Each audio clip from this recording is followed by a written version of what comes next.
The land down under has never been easier to reach. United Airlines has more flights between the US and Australia than any other US airline, so you can fly nonstop to destinations like Sydney, Melbourne, and Brisbane. Explore dazzling cities, savor the very best of Aussie cuisine, and get up close and personal with the wildlife.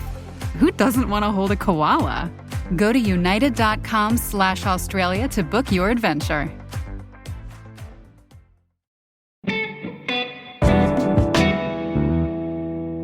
Today on CityCast DC, 4 years after the pandemic, streeteries are still a thing, and not everyone is happy about that.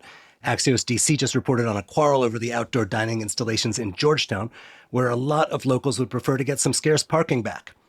Last year, we talked with Joe Sternlieb and Faith Broderick from Georgetown's Business Improvement District, and we asked them about their thinking on making streeteries permanent. Take a listen.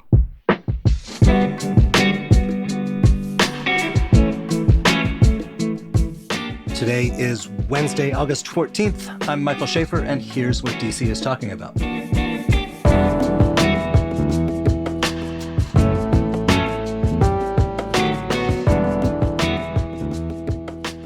Joe Sternlieb and Faith Broderick, thank you guys for being here. Happy to join you. Thanks for having us. All right, so we're talking streeteries, which for the uninitiated, since the pandemic, these are these things popping up on sidewalks all over DC. They have triggered this ongoing conversation about how the city generally does and should use sidewalks, pedestrian zones, and roads generally. In Georgetown, you guys actually dug into this with a survey because you'd actually been thinking about it even before 2020. Why did this conversation, Joe, in the first place crop up? Well, the initial conversations that we had in Georgetown around things like outdoor dining and wider sidewalks. Now, Georgetown's an interesting place because it's the largest outdoor contiguous shopping center in the Mid-Atlantic, but it's all done on 9.5-foot sidewalks. And we had this hypothesis that retail sales and the success of the retail district were sort of directly correlated with the width of the sidewalks. If you could have more people on the sidewalks, if it was more comfortable, people would spend more time there shopping. So we started experimenting with wider sidewalks temporarily on the weekends back in 2016 for a variety of reasons, mostly safety reasons. We abandoned that in 2018, but the pandemic really caused us to have to rethink the way we used outdoor space so that people could socially distance. And we got into a long conversation that turned into the largest project of creating streeteries, I think, in the city. And so that's how we ended up with spaces for 30 outdoor restaurants and other wider sidewalk amenities during the pandemic. Wait, just to be clear, how do you do a temporary wider sidewalk? I mean, the sidewalk's a pretty imposing piece of infrastructure. Was it like the wood platforms or what? Yeah, there was a lot of iteration. I think somewhere between 17 and 27 different approvals that we had to get. Everything from structural engineering, civil engineering, DDOT safety people, their asset management office, the ADA office. And we ended up with a temporary solution that is somewhat more attractive than average Jersey barriers, protecting wooden and composite decking to make them as flat as possible. So this experiment, I'm thinking in the before times, the idea was it will improve the shopping experience and bring more people to the neighborhood to spend more money to grow the tax base if you can experiment with widening the sidewalks. Did that work? It worked a little. People felt more comfortable during the peak times. There were some interesting and unexpected benefits, such as shoplifting went down because what the retailers told us was that people who were shoplifting often had a car waiting for them that was just parked on M Street. And when we got rid of the parking and so that the traffic had to continuously move, people reduced or stopped as much shoplifting. So there were little things like that. I think it was generally positive, but it's DC where people think parking is the be all and end all. So we got a lot of complaints about how we had taken so much parking off the street. We're getting fewer complaints about that today, actually. People have, I think, become accustomed to having fewer on-street parking spaces on M in Wisconsin so that the spaces can be used for more beneficial purposes. All right. So then the pandemic hits. Faith, you guys build out, or restaurants in Georgetown build out thousands of feet of sidewalk deck panels, the gray and white platforms. that becomes sort of a new status quo. And when restaurants are allowed to reopen, when people are allowed to go maskless, they don't just retreat. This summer, you guys put out a survey to get people's thoughts on this. What did the survey reveal? Yeah. So back in 2021, we actually launched this initiative, right, immediately after the pandemic. And we did a survey then too, just to see how the restaurant industry was experiencing, the post-pandemic recovery with the sidewalk extensions, and then also to get a sense of how the visitors and residents were experiencing, life in Georgetown with these new sidewalk extensions and streeteries. And at the time, it was mostly positive. And so we wanted to do another touch base in 2023, like you said. And it's only gotten more and more positive, the feedback we've gotten. So this summer we had 2 surveys out. One was geared really just towards residents and visitors. We had over 530 people take the survey. So we feel like that's a pretty good response for a neighborhood initiative. And, almost 75% of all people were really energized by the sidewalk extensions and streeteries. They were very satisfied with how they look, how they feel, what they provide for the neighborhood. And, we asked because we've been the ones that have been building the sidewalks, maintaining the sidewalks, and permitting them every year. And our permit expires in December. And so when we asked the community, do you want to see these sidewalk extensions and these streeteries continue into 2024? Nearly 80% of people said, yes, we want to see this program continue. And I think to Joe's point, it's brought a lot of people. It's provided a new type of energy on the street. And that was really reflective in the survey.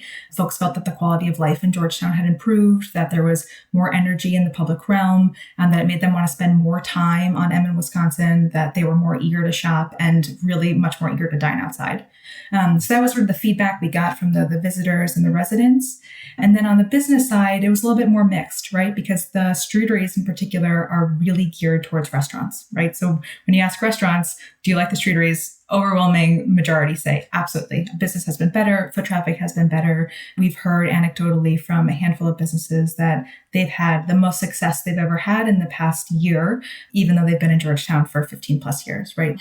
And when we look at, the retailers and the service providers, it's a little bit more mixed. So around 50% of those folks are really satisfied with the streeteries and sidewalk extensions, but some folks like hairdressers or folks who, provide massage therapy or do eyeglass appointments, things like that, they're losing parking spaces. And so it's harder for them, they feel, for folks who have to make an appointment to be able to get in the door on time. And so there's a bit of a dialogue that we're now having to have with those businesses to figure out how they can also benefit from the streeteries, just like the restaurants have. So it's interesting how this question of a restaurant getting outdoor seating and so on has really changed in DC in the time I have covered the city. Like going back to the 90s, you would have a lot of people who would say we're giving away public space to these private businesses. And I think now a lot of people sort of appreciate that, yeah, but that is a way to bring some dynamism and vibrancy and humanity to city streets. That said, a cynic with that sort of point of view might say, Georgetown Business Improvement District, you guys work for the businesses. Why should we trust you? Can you tell me how you did the survey? Yeah, totally. So we drafted the survey, we put it out, but we also worked with the ANC, so our local area neighborhood commissioners, and CAG, which is the Citizens Association of Georgetown. We worked with them in 2021 as well. We asked for their feedback on the survey before we even distributed it, and then, of course, asked them to distribute it to their constituents. So we're hopeful that there was a lot of buy-in to the survey, before it went out, and that it was able to reach a wide audience. But, within the survey, we had those cynics as well, right? That they recognize that we're a business improvement district and we're looking out for the businesses. But I think one of the things that we think about a lot is businesses need the residents to shop, right? They need the entire community to work well. It's within our best interest to make sure that the local constituency is also incredibly satisfied with what's happening on the commercial corridors as well. All right. So what kind of issues besides parking do people say they want to see resolved? Yeah, there's a laundry list. I think first and foremost. Are there actually laundromats in Georgetown? Not anymore, sadly. Well, you can get, things pressed and cleaned and all of that. So, we have over, I think it's 800 businesses when you count some of our office tenants as well. So it's kind of hard to keep track of what's open and what's not. But on the aesthetic side, Georgetown is this wonderfully quaint, historic district, and Jersey barriers don't really match that urban form. So from that perspective, folks are a little disappointed with the way that the Jersey barriers look, the material and the color. And we agree with them on that. Yeah.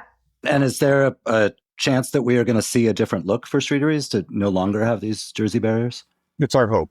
One of the conditions that DDOT placed on us at the beginning of the pandemic, not knowing how long this was going to last, was that we couldn't attach anything to the roadway.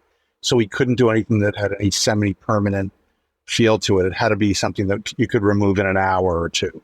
And because of that, the only solution at the time was Jersey barriers, because based on the road classification, it had to be able to deflect a moving vehicle going 50 miles an hour at a 10% angle or something. There's a standard.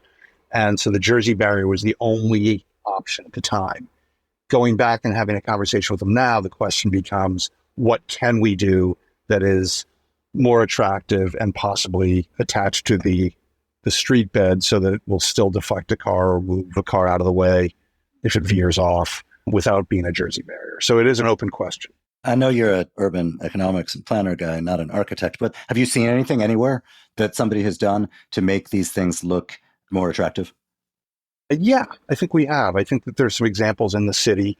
There are all sorts of rules by how close you can put the outdoor dining to a curb, for instance, without a barrier. And so if you have a bigger setback of the outdoor dining, if you put the tables against the window wall as opposed to out at the street side of it, you may be able to eliminate barriers that way. And I think Faith has some other examples of things in the city where people have tried some more attractive things. And then there may be some things that nobody's tried, but we're really open to it. Yeah, and I think people have had a lot of time to experiment with what semi-permanent or longer term streeteries look like. So, even looking within the United States and then in Europe as well, there are some prefabricated sidewalk extensions that fit in with, a historic urban context. So we're looking to that, but we're also looking to long-term what the streetscape on M in Wisconsin could look like. So I don't think it's anyone's hope to have these sort of temporary decks in place for the next 10 plus years, right? Our hope is to move the needle and make M in Wisconsin feel like the vibrant commercial corridor that it is, and have real permanent sidewalks that match that and then can hold the 12 plus million people that we get annually, right? So we're moving in a direction, hopefully, that has long-term implications for the streetscape in Georgetown. And if a medium-term solution is a prefabricated sidewalk that matches a little bit more closely with the brick or with the granite, then that is the direction that we're happy to move in.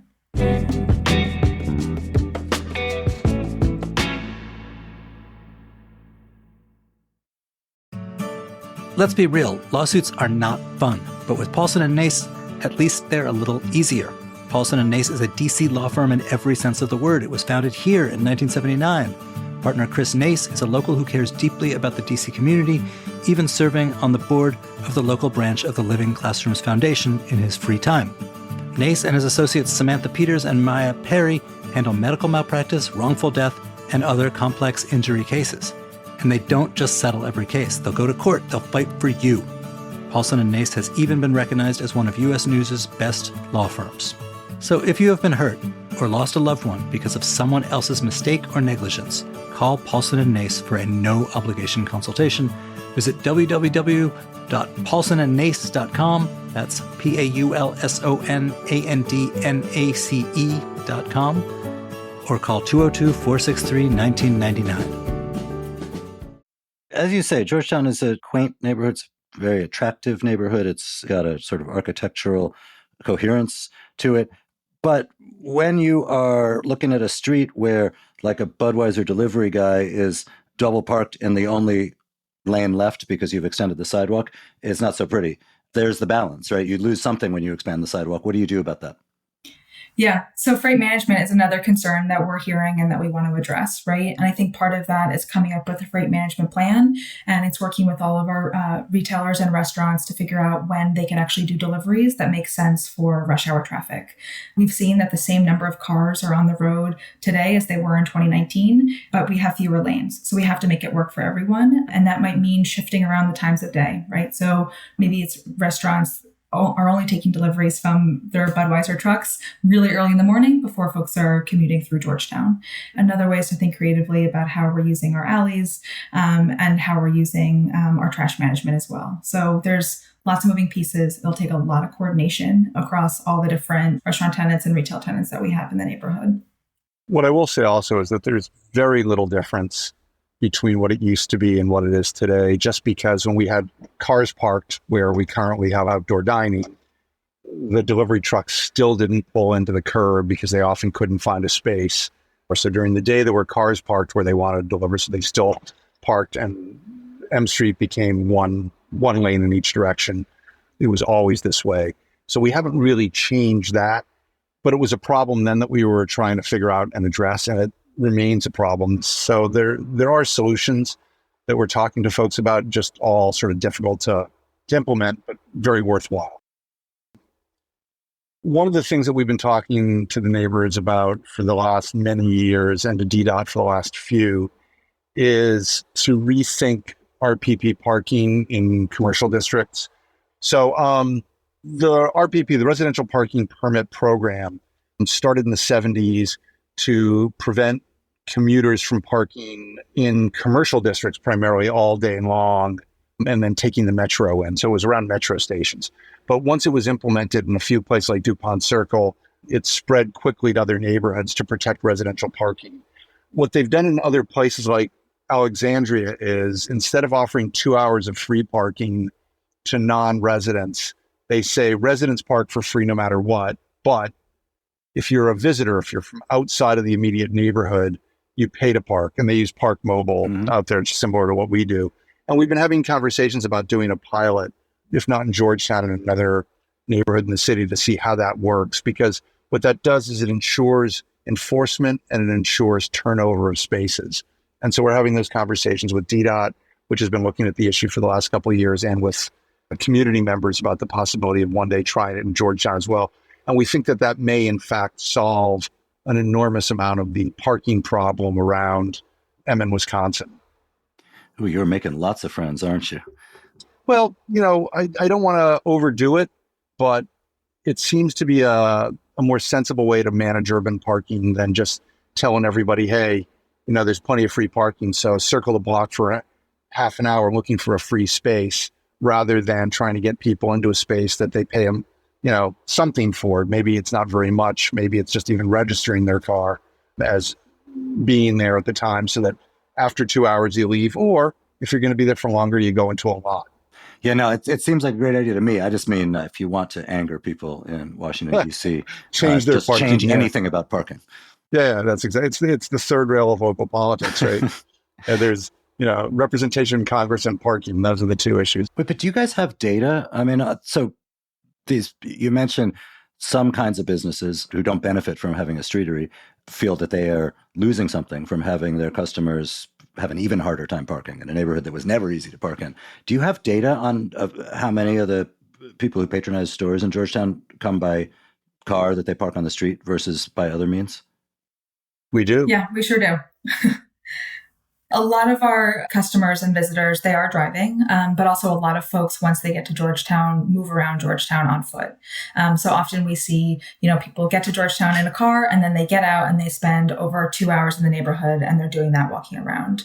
So there is a balancing act that we have to, find between folks who are driving and folks who are walking. But equally, we have a lot of people, especially our employees, who are getting here on bus, right? So we have a lot of transit users as well, and a lot of folks who are biking to the neighborhood. While we don't have a metro stop, we are still very multimodal in terms of how people get to the neighborhood and then how they get around the neighborhood.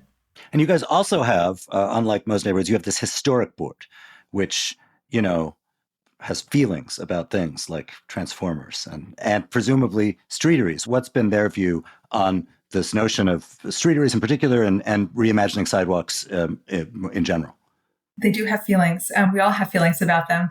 They've been partners in terms of reviewing the Streateries every single year. So we've been going to them for design review since 2021. And they're really interested in how it looks, right? And how it feels for people in the neighborhood. So, back to the Jersey barriers, they were the folks that helped us pick the color for the Jersey barriers, for instance, right? They've been really instrumental in thinking about what the look of the Jersey barriers are. But equally, we are forging away with something called an access and circulation study with DDOT, which is this longer-term livability study, which will come up with a series of transportation recommendations that will be implemented in the neighborhood over the next 2 to 10 years, and they are going to be partners in that as well. And so we've been working with a coalition of folks from the ANC, from CAG, and then the Old Georgetown Board, which is that historic review board, to make sure that any recommendations, whether they're the short-term pilots that we have in place now or something that's a little bit longer term, really fit with the urban form and with what Georgetown really needs to look like from an aesthetic point of view. All right, so what's the next step here? What should we look forward to? More outdoor dining, hopefully. Our permit ends in December of 2023. We are hopeful that we will go back to DDOT and the Old Georgetown Board and request another permit extension. So we'll have more outdoor dining hopefully in 2024. And in 2024, we want to be looking to evolve the program, right? So take those decks that Joe described before and take the Jersey barriers and start thinking about new materials that fit in with the neighborhood a bit nicer. And then after that, we're looking for long-term streetscape enhancements. So really big picture items that will reimagine what N and Wisconsin look like. Faith Broderick, Joe Sternlieb, thank you guys for being here. Thanks so much for having us.